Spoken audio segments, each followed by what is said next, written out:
자, 이번 시간은 취득세 산출 과정에 대해서 보겠습니다. 먼저 과세 표준이라는 것을 특정을 해야 될 것이고, 그 다음에 이제 검토하게 될 것이 바로 세율이라고 하는 부분이 되겠습니다. 그래서 자, 과세 표준부터 먼저 보시게 되면 실질적 취득의 경우의 수를 가지고 전제를 삼아 보겠습니다.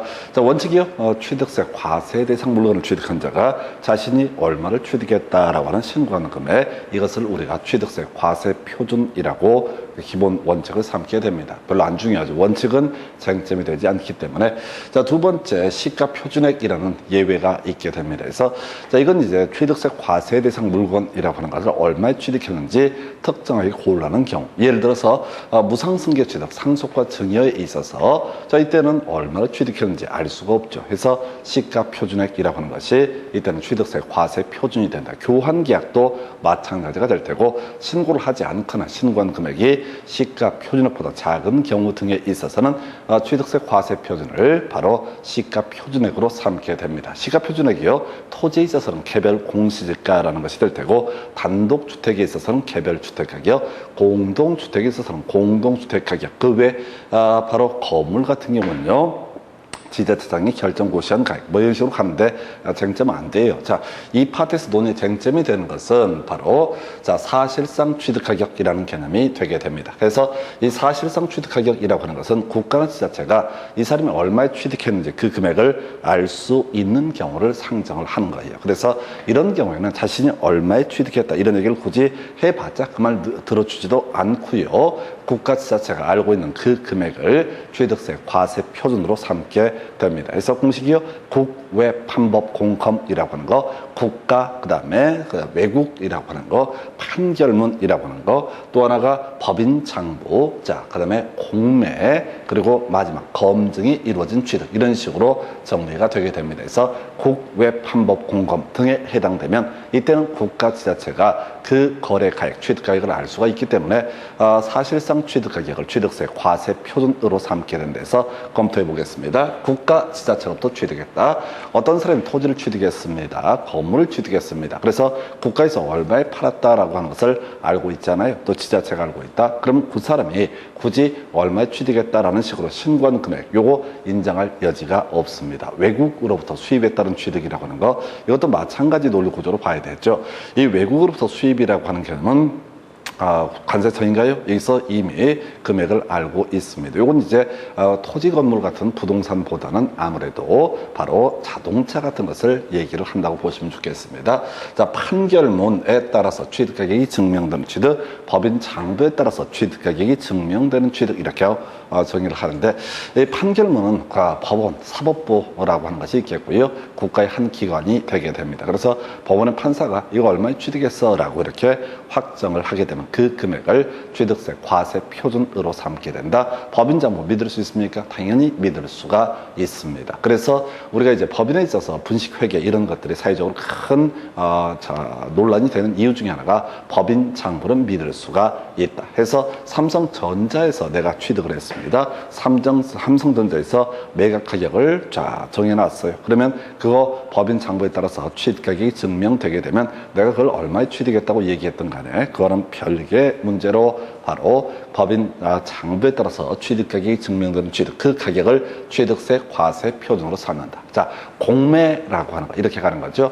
이 공매라고 하는 개념은 자, 세금을 내지 않았을 때 국가나 지자체가 압류를 해서 팔아버린 케이스죠. 거기서 내가 낙찰을 받았습니다. 그러면 이때는 국가나 지자체에서 판매한 금액을 알고 있죠. 마지막 검증이 이루어진 취득이라고 하는 것이 있죠. 바로 2차 과목 중에서 부동산 거래 신고 등에 관한 법률, 바로 공인중개사법 요 영역에서 공부를 하게 됩니다. 실거래가 신고가 바로 이루어지게 됩니다. 그러면 진짜 시군구청장, 거기서는 신고관청이라는 용어를 쓰게 될 텐데, 지금 이제 신고관청에서 뭘 하게 되느냐라고 했을 때, 검증을 해봅니다. 그래서 이게 진짜 실거래가로 신고를 했는지를 확인해 보는 과정. 그래서, 검증 결과 문제가 없다. 그러면 이걸 우리가 이름하여 검증이 이루어진 취득. 바로 시군구청장, 지자체장이 이미 확인을 한 것이죠. 이러한 경우에는 사실상 취득 가격을 취득세 과세 표준으로 삼게 하게 된다. 7년간 딱 한 번 나왔던 주제조에서 국외판법 공검이라고 하는 것이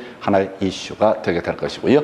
자, 그 다음에 요즘에 이제 두 문제가 구성이 됐던 거, 소위 사실상 취득의혹 범죄에 포함되는 것과 포함되지 않는 것을 비교하는 게 하나의 출제 포인트가 되게 됩니다. 그래서 자, 포함되는 건 종류가 너무 많아요. 그리고 나서 이 챕터에서는 포함되지 않는 것을 정확하게 외우셔야 됩니다. 안 그러면 이게 포함되는 금액과 포함되지 않는 금액, 이 두 개를 뒤집어 섞어서 구성을 하기 때문에 요건 정확하게 아셔야 됩니다. 그래서 자, 공식이요. 판, 이, 보부, 할비 이런 식으로 얘기를 합니다. 그래서 판, 이, 보부, 할비라고 하는 거. 자, 한번 가보겠습니다. 취득세, 취득하는 물건의 판매를 위한 광고 선전비 등의 판매 비용이라고 하는 거. 자, 어떤 토지를 국가로부터 취득을 했습니다. 지자체로부터 취득했습니다.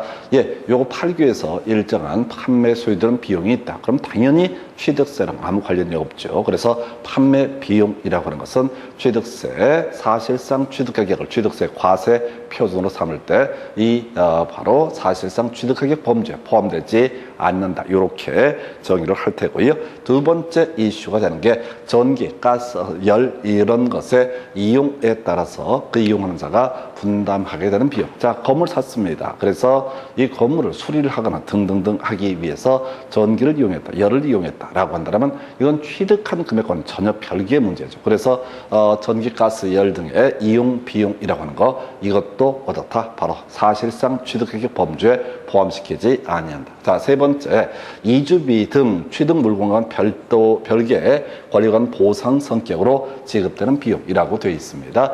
그래서 이게 이제 뭔 얘기냐면 토지주택공사가 토지를 취득했다 하십시다. 당연히 취득세 내야 되죠. 근데 이 토지 등을 수용이 됐든 뭐 협의 취득이 됐든 취득하는 과정에서 지금 보상 비용으로 일정한 비용을 지불했다. 그래서 어떤 토지를 매수를 하면서 수용이 되든 협의 매수든 상관없어요. 만약에 1억에 샀다. 그 이제 1억이라는 금액이 있다 치고 그 외에 원주민이다 보니까 관련 법에 따라서 지작물의 보상 비용 이런 것들을 추가적으로 지불했다면 그때는 한국토지주택공사 입장에서는 그 보상 비용 등은 사실상 취득가격 범죄에 포함시키지 아니한다. 이런 식의 논리 구조. 그 다음에 부가가치세 어렵지 않을 테고요. 그 다음에 취득대금을 일시급 등으로 지급해서 할인받은 금액, 이건 이런 논리 구조죠. 국가가 자신의 토지를 불하를 하게 됩니다. 자, 이 토지 하나가 3억이야 라고 이렇게 예를 들어서 가격을 공시했는데 거기다 얘기해. 이게 원래 3년 할부 기준 3억이고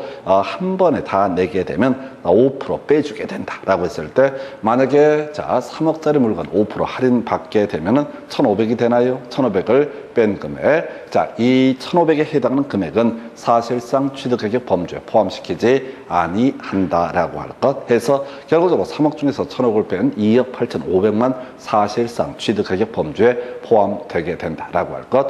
그 다음에 이제 법인 아닌 자가 취득하는 경우로서 할부 또는 연부 계약에 따른 이자 상당액, 예, 그 다음에 연체료 이런 것들은 바로 사실상 취득가격 범죄에 포함시키지 아니한다. 또 법인 아닌 자가 지불한 중개보수, 이 공통적으로 법인 아닌 자라는 것이 이슈가 되게 됩니다. 예를 들어서 지금 법인 아닌 자가 취득하는 경우로서 바로 할부 또는 연부 계약에 따른 이자 상당액 거꾸로 가는 거야.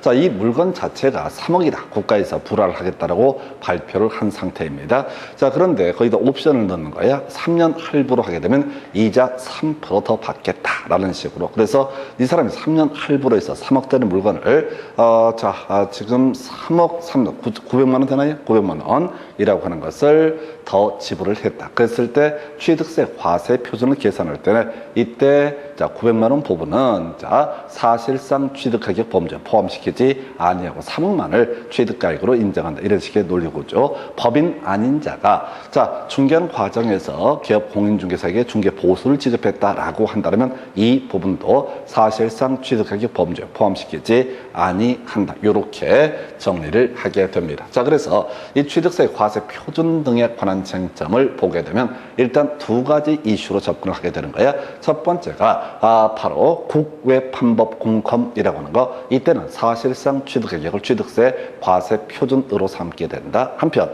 이 사실상 취득가격을 계산함에 있어서 판이 보부 할비라고 하는 이 부분은 사실상 취득가격 범주에 포함시키지 아니한다. 이렇게 정리합니다. 자, 이게 과세 표준 관련해서 실질적 취득에서 출제 포인트, 사실상 취득가격을 취득세 과세 표준으로 삼게 되는 경우 이렇게 봐야겠고요. 그 다음에 이제 나머지 간주 취득 등에 대해서 가볼까요? 간주 취득이라고 하는 게 지금 앞에서 토지와 관련해서 지목 변경이라고 하는 것이 있었죠. 사실상 지목이 변경돼서 가액의 증가가 있다라고 한다면 이 금액, 이것도 간주 취득으로 봐서 취득세 내야 된다고 했었고요.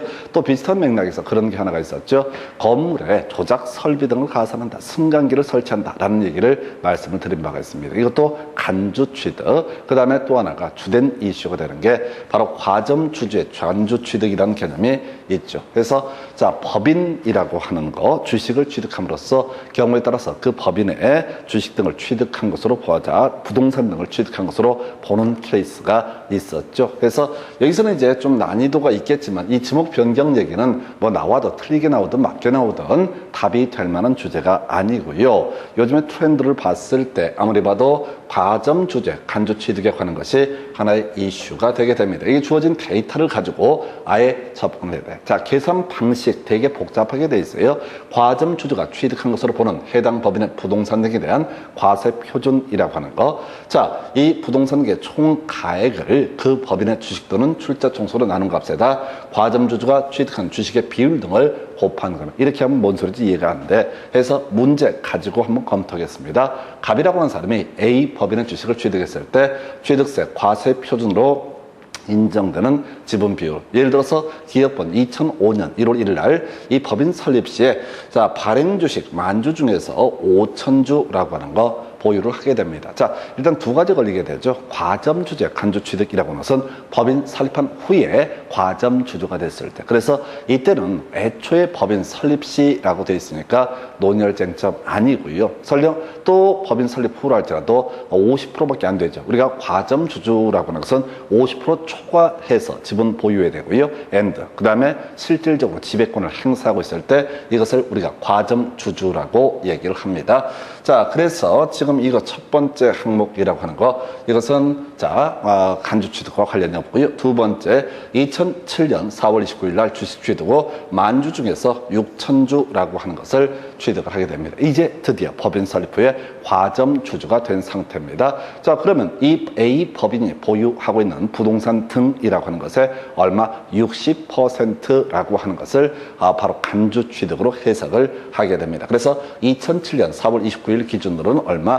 60%. 이 사람이 법인 등의 보유한 자산이 10억이다. 그러면 6억을 취득한 것으로 해석을 해서 취득세 과세 표준 계산을 하게 될 테고, 뒤에서 공부하겠지만 바로 2%의 세율을 적용해서 취득세를 계산한다. 이런 논리 구조가 되겠습니다. 2008년 7월 18일 날 주식을 양도하고 3,000주로 줄어들게 됩니다. 그럼 이제 과점 주주가 아닌 상태. 그리고 2009년도 9월 15일 날 다시 만주 중에서 7,000주를 취득을 하게 됩니다. 그러면 이때는 다시 과점 주주가 되고요. 그러면 이 법인 등의 부동산 등 중에서 70% 부분에 대해서 취득한 것으로 봐야 되는 거냐라고 했을 때 그렇지 않다라고 이렇게 얘기합니다. 이미 60% 부분은 세금 냈거든요. 그래서 10% 부분에 대해서 바로 간주 취득에 있어서 과세 표준을 계산을 하게 된다. 요거는 정확히 알고 가셔야 돼. 지금 주기상 과점 주제, 간주 취득에 관한 게 주요 이슈로 요즘에 등장을 하고 있기 때문에 줄줄줄 꿰실 주제가 되겠습니다. 이렇게 해서 간주 취득에 있어서 과세 표준이라는 개념, 특히 과점 주제, 간주 취득, 이게 주요 출제 포인트가 되게 됩니다. 이제 세율에 관한 부분을 살펴보도록 하겠습니다. 세율이라고 하는 거 이렇게 하는 거죠. 원시 취득과 승계 취득. 승계 취득은 유상 승계 취득과 무상 승계 취득으로 대별을 볼 수 있습니다. 우리가 원시 취득, 건축물 신축한다라든가 재축도 포함이 되고요. 그 다음에 공유수면을 매입하는 거 2.8%의 세율을 적용을 합니다. 유상승계취득이요. 1, 2, 3, 4 해서 이렇게 저는 외웠는데요.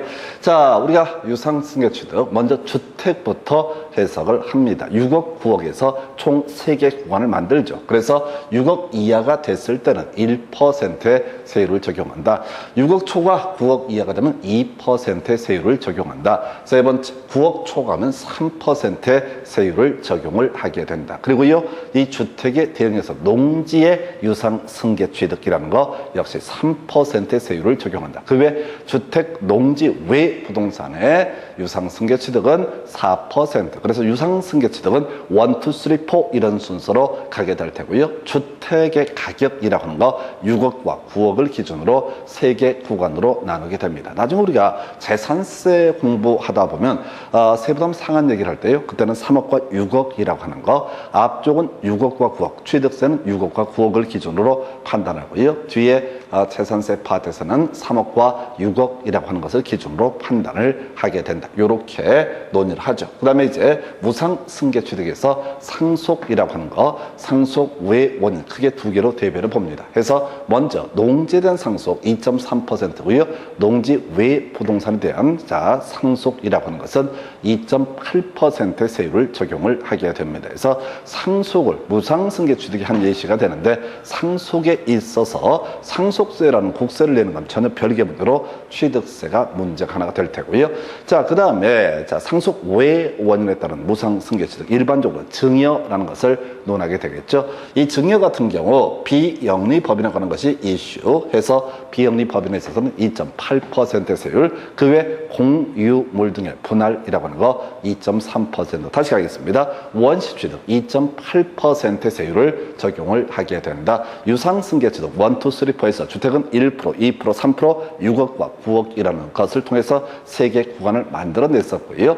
그 다음에 농지에 대한 유상승계취득 3%, 세 번째, 농지, 주택 외 부동산에 대한 유상승계취득은 4%의 세율을 적용한다. 무상승계취득, 상속부터 가볼까요? 농지는 2.3%, 농지 외 부동산이라는 것은 2.8%의 세율을 적용을 하게 된다. 한편 증여받는 경우로서 비영리법인이 증여를 받는다. 그러면 일단은 이 증여를 받는 비영리법인은 2.8%의 세율을 적용을 받게 된다라고 거. 그 다음에 공유물 등의 분할 2.3%의 세율을 적용합니다. 뒤에서 가보면 이상한 얘기가 나오죠. 환상의 분분, 이런 얘기를 하게 되는데, 그때 하고요, 이 표준세율은 전혀 별개의 문제입니다. 문제 자체에서 표준세율을 물어보게 되면 공유물의 분할이라고 하는 것은 2.3%의 세율을 적용을 하게 된다. 이렇게 봐야겠고요. 나중에 환상의 분분 등은 따로 접근을 해 주실 것.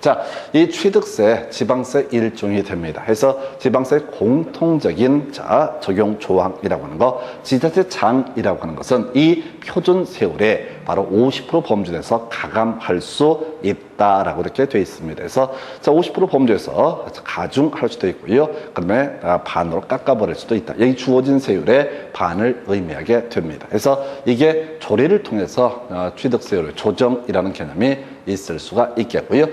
이게 이제 우리가 주로 논의했던 실질적 취득과 관련한 주로 개념이 되게 됩니다. 한편 이제 검토하게 될 게 세율 특례라고 해서 표준 세율 마이너스 2% 또는 표준 세율에서 중과 기준 세율을 뺀 세율을 적용하는 거, 환상의 분분이라고 하는 거. 최근 문제에서 환매라는 개념이 이슈가 됐었죠. 그래서 환상의 분분이라고 하는 것은 개념상 내가 찾아오는 것을 가리켜서 환상의 분분이라고 얘기를 하게 됩니다. 해서 환매 등기, 설명 한번 드려볼까요? 민법, 계약법 파트에서 공부하게 되는 그런 내용이죠. 갑이라는 사람이 소유하고 있는 X 부동산을 을이라고 하는 사람에게 바로 매도를 하게 됩니다. 그럼 을이 소유권을 취득함에 있어서 그 시기라고 하는 것은 우리가 민법에서는 을 명의로 소유권 이전 기가 넘어가야지 어떻다, 그 소유권을 취득할 수 있다. 이렇게 가게 되는 거죠. 자, 그런데 이제 이슈가 되는 것이, 자, 이때 갑에서 을로에, 자, X 부동산에 대해서 갑에서 을로의 소유권 이전 등기를 할 때 뭘 할 수 있다? 환매 특약이라는 것을 등기할 수 있습니다. 환매라고 하는 개념은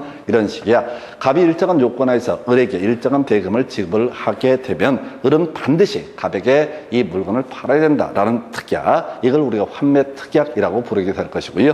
이 환매 특약은 사실 등기하지 않더라도 그 두 사람 사이에서는 유효한 것이 되게 됩니다. 그래서 환매 특약을 등기를 하지 않은 상태에서 갑에서 을로 소유권 이전기가 이루어지고 대신 환매 특약은 맺었다라고 하게 되면 을은 환매 기간 내에는 누구한테? 갑에게 다시 양도, 매각할 의무가 있게 된다. 그런데 현재 소유자가 을이다 보니까 이 사람이 환매 기간 내에, 자, 갑이 환매권 행사하기 전에 먼저 팔아버렸다. 그러면 이제, 자, 새로운 소유자 병이라는 사람을 팔았을 때 갑이라는 사람은 을이, 자, 환매 특약 등기는 하지 않았지만 두 사람 간의 약속을 위반했으니까 손해배상을 청구할 수 있다. 요 얘기로 이제 넘어가는 것이 환매 관한 쟁점이 되게 될 텐데, 일단은, 자, 환매 특약 맺었어요. 그리고 나서 을 명의로 소유권 이전했습니다. 그러면 이게 만약에 주택, 농지, 외 부동산이다. 그러면 을이라는 사람은 4% 세율을 적용해서 취득세를 납부를 해야 됩니다. 그런데 갑이라는 사람이 환매 기간 내에 어떻게 하는 수가 있다. 환매권 행사해서 다시 이 X 부동산에 대해서 을에서 갑 명의로의 소유권 이전 등기가 이루어지게 된다라고 했을 때 갑은 어떻게 한다? 바로 이 표준세율에서 2%를 뺀 세율을 적용을 할 테고요. 을은 이미 취득세 많이 냈었지요. 그러면 아까 4% 냈던 그 세율에서 세액에서 이 지금 표준세율 마이너스 2%한 세율을 곱해서 그 금액을 차액을 다시 국가에서, 지자체에서 환급을 해주게 된다. 이런 식으로 이제 얘기가 전개가 되게 됩니다. 그래서 환매 등기 관련한 쟁점 출제 이슈로 됐었어요. 그래서 환매 등기를 병행하는 부동산의 매매로서 환매 기간 내에 매도자가 환매를 했을 때 이 매도자의 취득은 표준세율 마이너스 2%, 그 다음에 매수자의 취득이라는 것도 당연히 표준세율 마이너스 2%. 그래서 매수자에 대해서는 세금이 환급이 되게 될 겁니다. 그래서 이게 환매 등기에 관한 주제. 두 번째, 상속으로 인한 취득 중에서 1가구 1주택 등에 관한 내용. 자, 요게 1가구 1주택이다라고 전제가 되게 되면은 이때는 요것은 바로 표준세율 마이너스 2%라고 이렇게 얘기합니다. 앞에서 그냥 상속 같은 경우는 몇 개 경우수가 있었죠. 농지에 대한 상속과 농지 외 부동산의 상속해서 2.3에 2.8% 이런 식으로 갔어요. 특히 2.8%가 문제가 되겠죠. 근데 2.8%인데 이게 이제 1세대 1주택이다 라는 요건을 갖추게 되면 그때는 다시 거기서 2%를 뺀 세율을 적용을 한다. 자, 그 다음에 건축물의 이전으로 인한 취득이라고 해서 이때 이전이 이루어지고 나서 그 건물의 가격이 종전가액 이하인 경우라고 전제를 합니다. 종전가액을 초과하게 되면 초과하는 부분은 뭐로 해석한다? 원시 취득으로 해석을 하게 되죠. 이전이라고 하는 것은 우리 2차 과목 공법에서 건축법에서 공부를 하게 되는 개념이죠. 그래서 자, 주요 구조부 해체하지 않냐고 같은 대지 안에 다른 위치로 옮기게 되는 것을 뭐라고 부른다? 이전. 그래서 가액의 증가가 없으면 자, 표준세율 마이너스 2% 세율을 적용한다. 표준세율 마이너스 중과 기준세율을 적용을 하게 된다. 이렇게 이제 가게 될 테고요. 자, 그 다음에 공유물의 분할로 인한 취득이라고 하는 거. 앞에서 공유물의 분할 표준세율이 얼마? 2.3%였었죠. 여기서는 마이너스 2%를 적용한다. 이런 식의 취지. 마지막, 이혼으로 있다는 재산의 분할이라고 하는 거. 이것도 내 거 내가 찾아오는 것이다. 라고 해서 그냥 우리가 공부하실 때는 환상의 분분이라고 하는 거. 이게 주요 이슈. 그래서 표준세율 마이너스 2%의 세율을 적용을 하게 된다. 이렇게 봐야 될 테고요. 그 다음에 간주 취득과 관련되어 있는 부분이죠. 개지과 이런 것이 소위 이제 중과 기준세율을 적용한다 해서 개수로 인한 취득이라고 해서 자, 우리 개수라고 하는 거 뜯어 고치는 것을 얘기하게 되죠. 해서 이때는 자, 면적의 증가가 없다는 전제하에서 2% 세율, 똑같은 논리 구조로 면적의 증가가 있게 되면 이때는 증가된 면적에 대해서는 원시 취득에 관한 세율을 적용한다. 지목 변경, 자, 설명드렸었고요. 그 다음에 과점 주제 취득이라고 하는 거,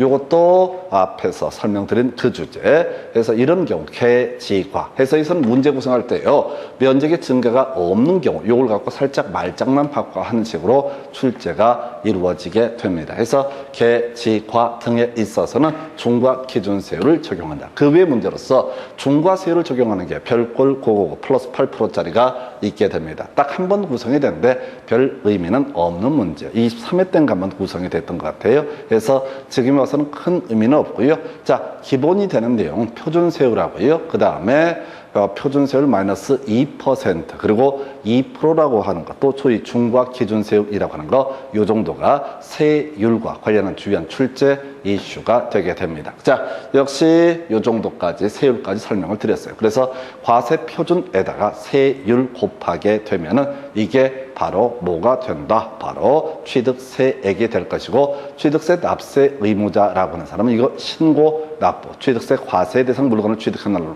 날로부터 60일 내 신고 납부를 해야 된다. 이렇게 정리를 하게 됩니다. 자, 관련 기출 문제 가지고 쟁점들 살펴드리도록 하겠습니다.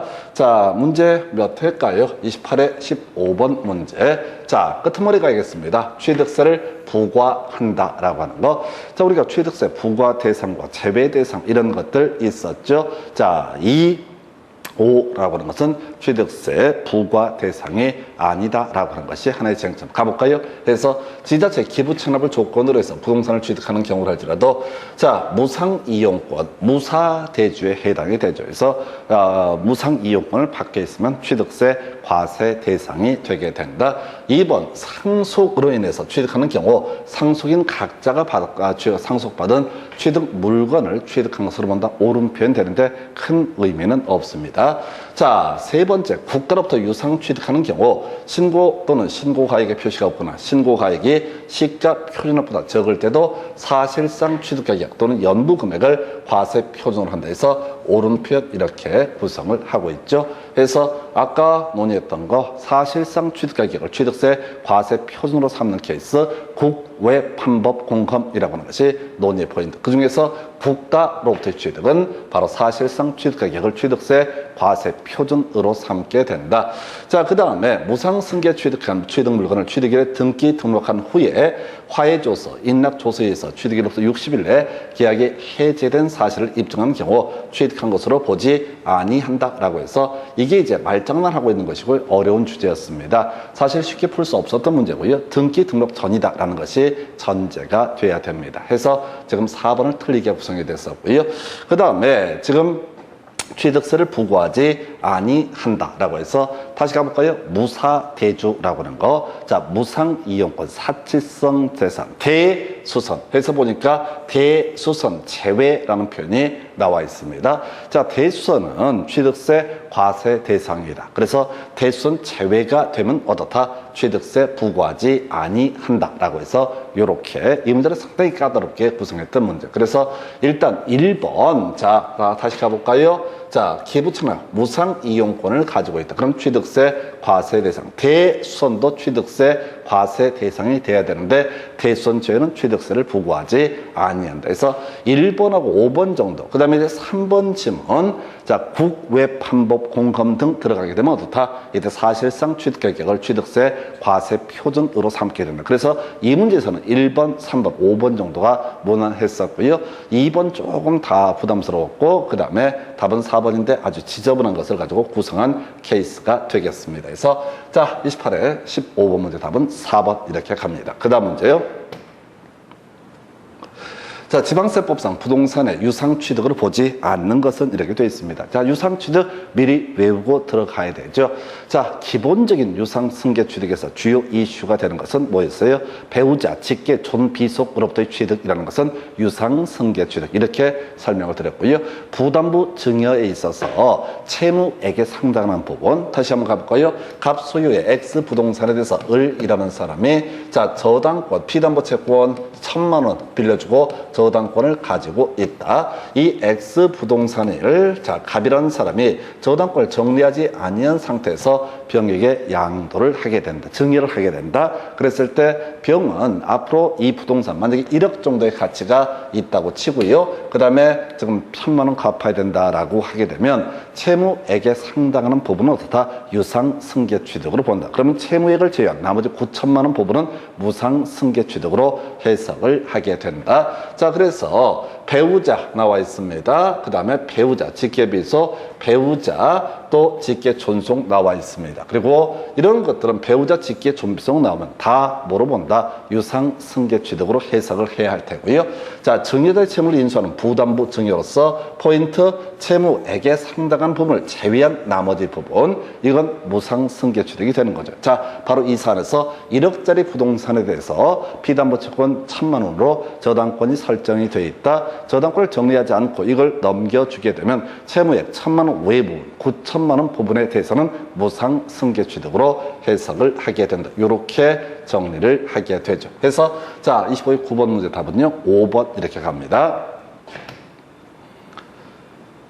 자, 이제 27의 15번 문제. 지방세법상 취득세, 납세 의무 등에 관한 설명. 틀린 것을 고르시오라고 해서 1번 부동산의 취득이라고 하는 것은 자, 민법 등 관계 법령에 따른 등기를 하지 않더라도 사실상 취득하면 취득한 것으로 본다. 옳은 표현 되겠습니다. 2번 지문요. 주택법에 따른 주택조합에 해당 조합원용으로 취득하는 조합주택용 부동산에 대해서는 그 조합원이 취득한 것으로 본다. 자, 사안 볼까요? 자, 주택법이라고 하는 거 공법에서 공부를 하게 되죠. 내 집 마련의 방법, 주택법에서는 세 가지를 주로 예시를 합니다. 주택상환사채라는 개념이 있었고요. 그 다음에 입주자, 저축 증서라고 하는 거, 세 번째가 주택조합원의 집이라고 하는 거. 자, 갑과 갑이라고 하는 사람이 A라고 하는 지역주택조합의 조합원이 되게 됩니다. 자, 그러면 이 사람이 A라고 하는 지역주택조합이 아파트를 건설해서 올렸다 하십시다. 그러면 원래대로 치면 이런 식의 논리구조. 소유권 보존 등기를 할 사람 누구? 지역주택조합 A가 되게 됩니다.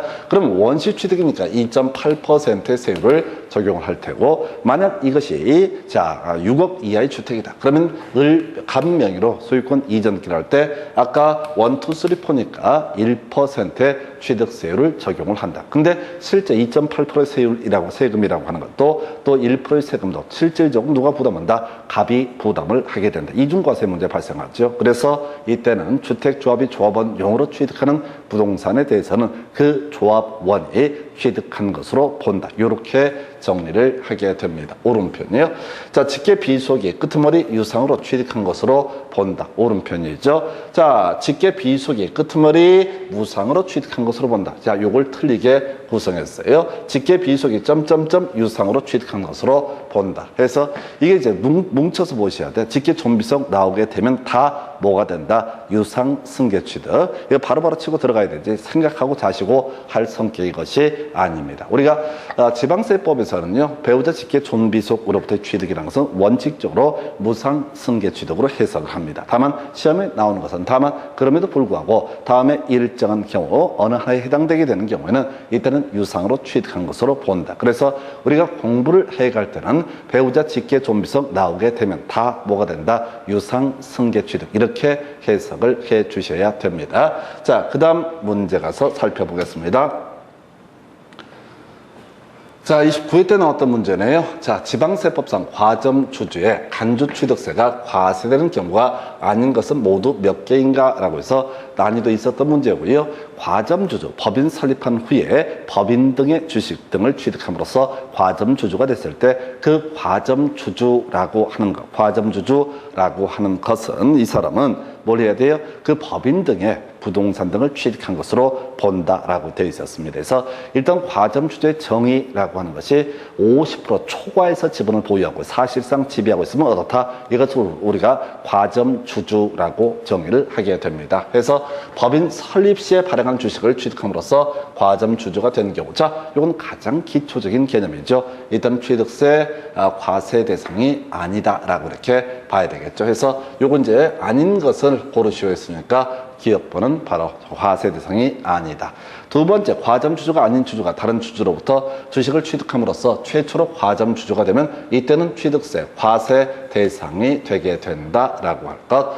자, 이미 과점 주주가 된 주주가 해당 법인의 주식을 취득해서 해당 법인의 주식 총액에 대한 과점 주주가 가진 주식 비율이 증가된 경우, 자, 이미 과점 주주, 예를 들어 60%의 지분을 가지고 있습니다. 이 사람이 10%의 지분을 더 취득해서 70%의 지분을 가지게 된다. 그러면 이때 뭐라고요? 자, 10%에 해당하는 이 부분에 대해서는 어떻다? 간주 취득으로 봐서 법인 등의 부동산 등 10%를 취득한 것으로 본다 해서 간주 취득세 과세 대상이 되게 됩니다. 이렇게 될 테고요. 과세 대상. 그래서 지금 기억 하나만 과세 대상 아니고요. 좀 어려웠던 게 리을번 지문입니다. 과점 주주 집단 내부에서 주식이 이전됐으나 과점 주주 집단이 소유한 총 주식 비율에 변동이 없는 경우, 이제 과점 주주 집단이라는 개념을 이제 생각을 해야 되는데 이런 식입니다. 갑이라는 사람이 40%의 지분을 가지고 있고 을이라는 사람이 20%의 지분을 가지고 있다. 갑과 을은 부부다라고 한번 전제해 보겠습니다.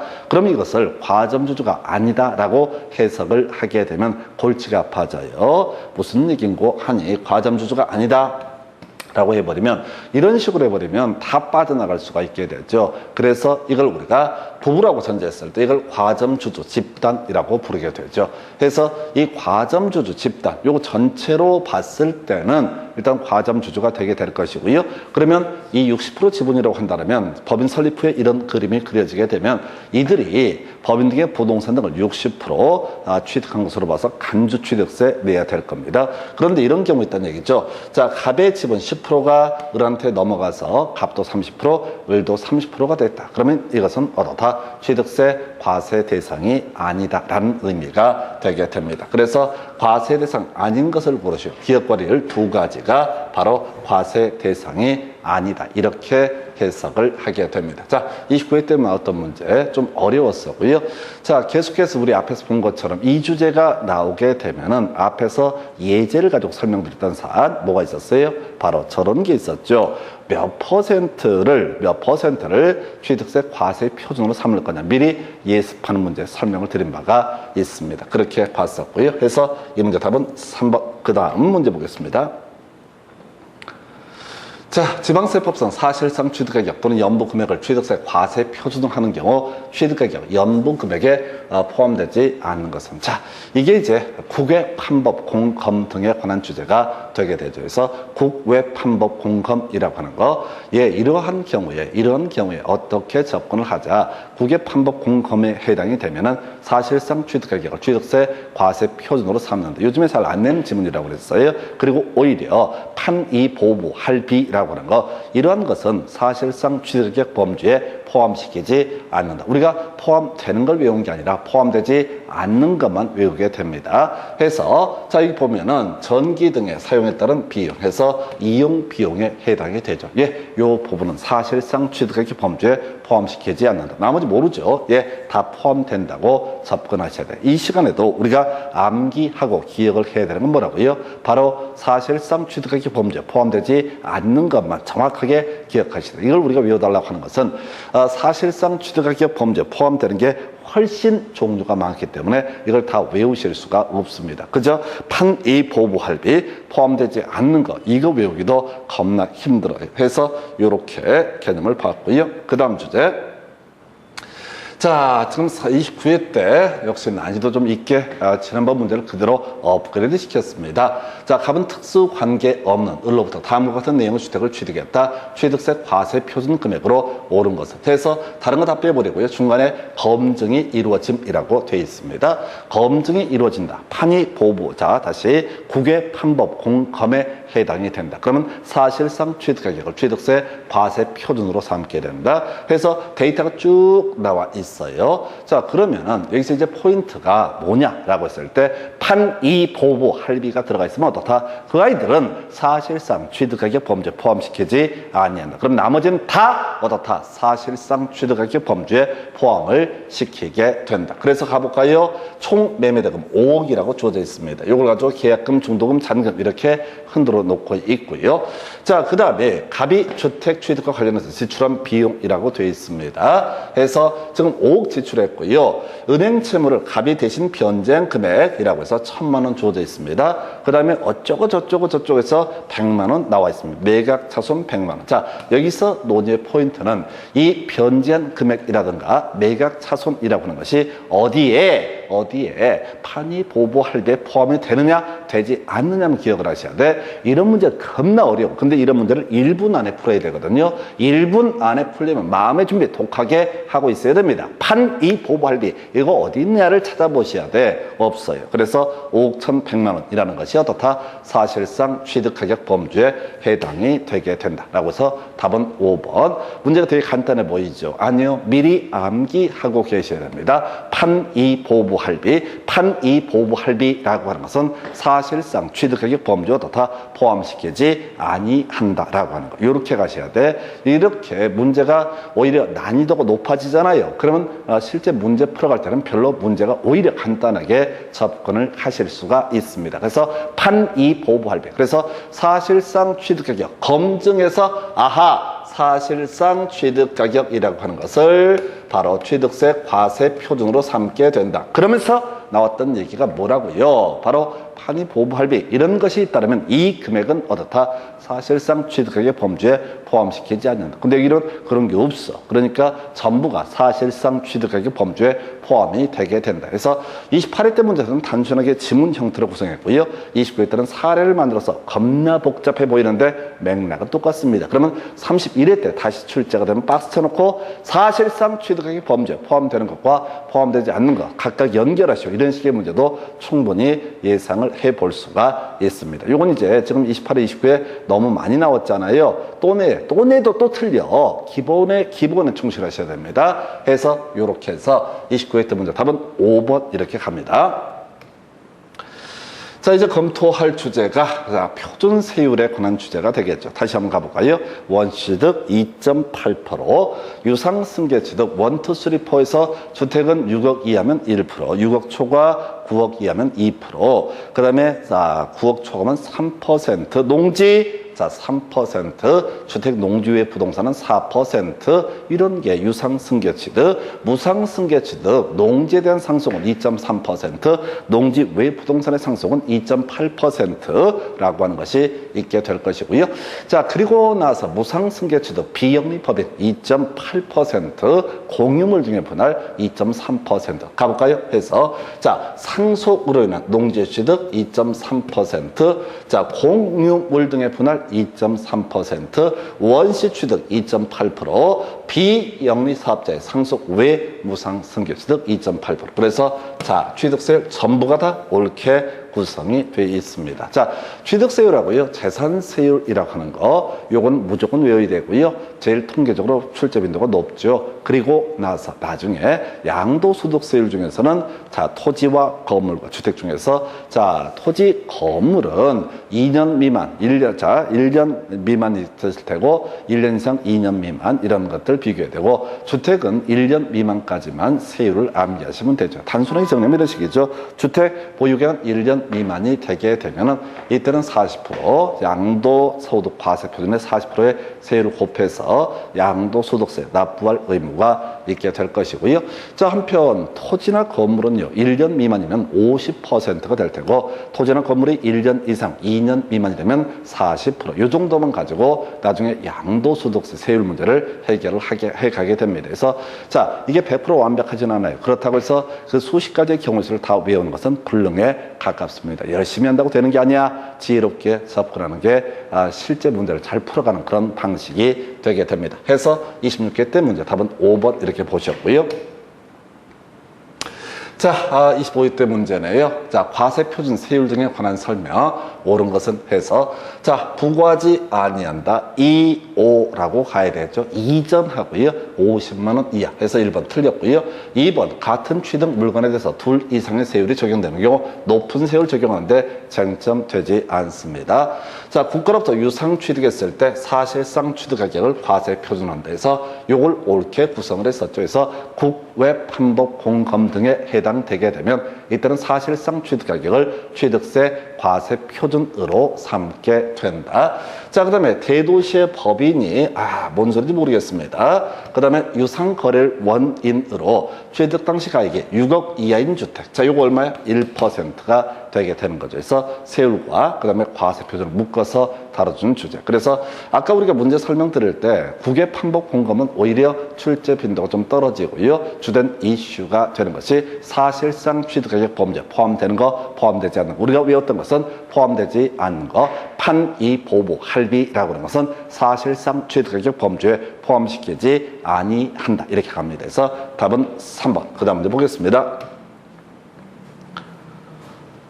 자, 26회 문제입니다. 취득세 과세 표준 및 세율 등에 관한 설명 틀린 것은 해서 취득세 과세 표준 원칙이죠. 취득 당시에 가액으로 하게 된다. 영으로 취득하는 경우 매회 사실상 지급된 금액을 말하고 계약금 등을 포함한다라고 되어 있습니다. 그래서 1번 쟁점 안 돼요. 자, 건물에 건축으로 인해서 면적이 증가했을 때 증가된 부분에 대해서는 원시 취득으로 봐서 해당 세율을 적용을 한다. 어렵지 않고요. 자, 3번 환매 등기를 병행하는 부동산의 매매로서 환매기간 내 매도자가 환매를 한 경우 그 매도자와 매수자의 취득에 대한 취득세는 표준세율에서 중과기준세를 뺀 세율인데 더럽게 어렵게 구성했어요. 합한 세율이라고 해서 실수하기 좋았던 질문 3번을 틀리게 구성을 했고요. 자, 토지를 취득한 자가 그 취득한 날로부터 1년 내 그에 인접한 토지를 취득한 경우 그 전후의 취득에 관해서는 한 건의 토지 취득으로 봐서 면세점을 적용을 한다. 오른편 되겠고요. 그 다음 5번 표준세율 50% 범죄에서 가감할 수 있다 해서 오른편 구성을 하고 있습니다. 그래서 이것도 계속 답이 되는 주제를 찾아보셔야 돼요. 환상이 분분, 좀 난이도 있게 구성했던 사례. 환상이 분분에 해당되면 표준세율 마이너스 2%의 세율을 적용을 하게 된다. 그래서 답은 3번이고요. 자, 24회 때 나왔던 문제. 자, 지방세법상 농지에 대한 상호 교환이라고 되어 있습니다. 그래서 농지라고 하는 거 이렇게 갔었죠. 유상승계 취득에 해당이 되게 되면 3%의 세율을 적용했었고 농지에 대한 상속이라고 하는 것은 2.3%의 세율을 적용했다. 상호교환 바로 유상승계 취득의 예시값이 되게 되죠. 그래서 우리 계약법에서 공부하는 거 매매, 교환, 임대차. 물론 이제 임대차는 취득세랑 관련이 없죠. 그래서 매매와 교환이라고 하는 거 이게 유상계약에 해당이 되게 될 것이다. 그래서 유상계약자, 유상계약, 농지에 대한 유상승계 취득 바로 3%의 세율을 적용한다. 그래서 24회 때 답은 4번. 자, 이제 27회 때 문제 보겠습니다. 지방세법상 공유 농지를 분할로 취득하는 경우 이때 다른 거 빼버리고 2.3% 답 1번 이렇게 구성을 하게 됩니다. 그래서 공유 농지의 분할이라고 하는 거 2.3%의 세율을 적용을 하게 된다. 이렇게 보셨고요. 그 다음 주제. 자, 지방세법상 취득세 표준세율이 가장 높은 것은 이렇게 되어 있습니다. 자, 그래서 자, 표준세율이라고 하는 거. 자, 한번 가볼까요? 하나하나 다 분석을 해봐야 되네요.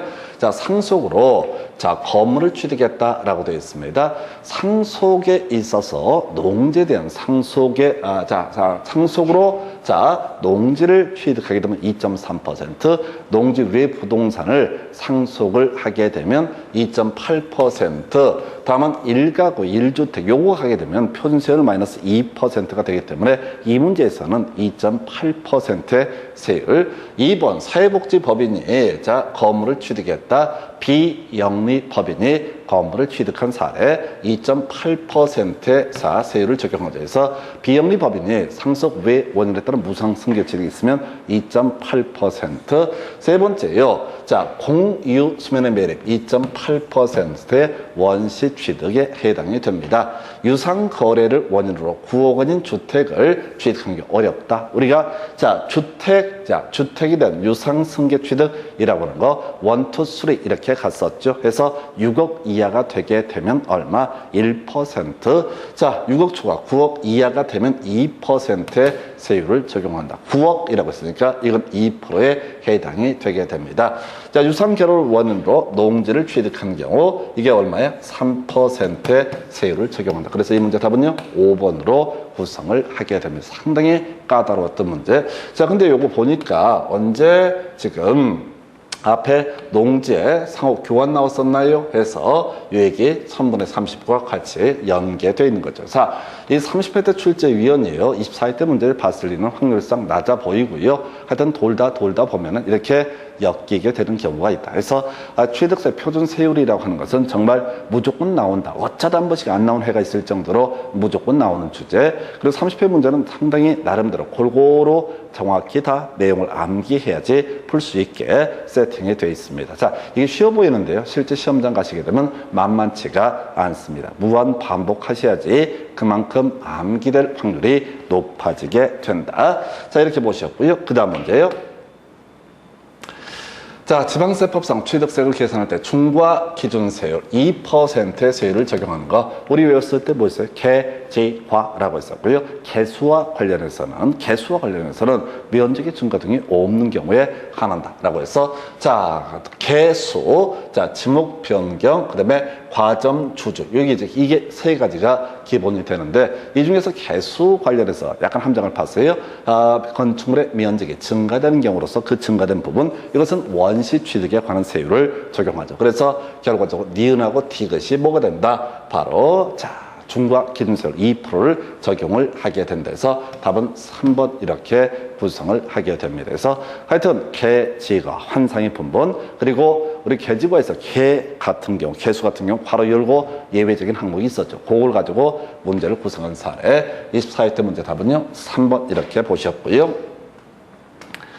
자, 그 다음에 28회 때 문제 가볼까요? 자, 표준세율에서 중과 기준세율을 뺀 세율로 산출한 금액을 그 세액으로 하는 것을 모두 묶은 것은 이렇게 되어 있습니다. 나머지는 뭐, 자, 단순한 얘기해서 표준세율에서 중과 기준세율을 뺀 세율 환상의 분분이라고 하는 거. 자, 가볼까요? 환매 등기를 병행하는 부동산의 매매로서 환매 기간 내 매도자가 환매를 했을 때 그 매도자와 매수의 취득은 바로 중과 기준세율 다시 표준세율 마이너스 2%를 자 적용을 하게 된다.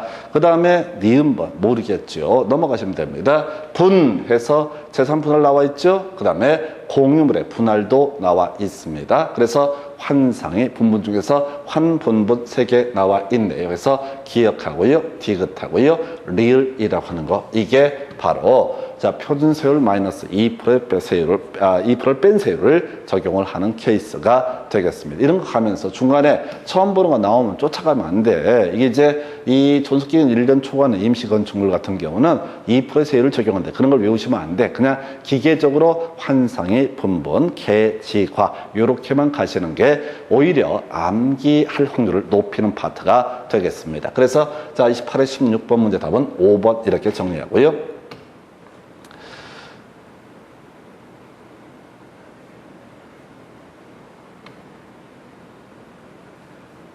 자, 여기까지 문제가 과세표준 세율까지 설명을 드리고 잠시 끊었다 다음 주제 설명을 드리도록 하겠습니다.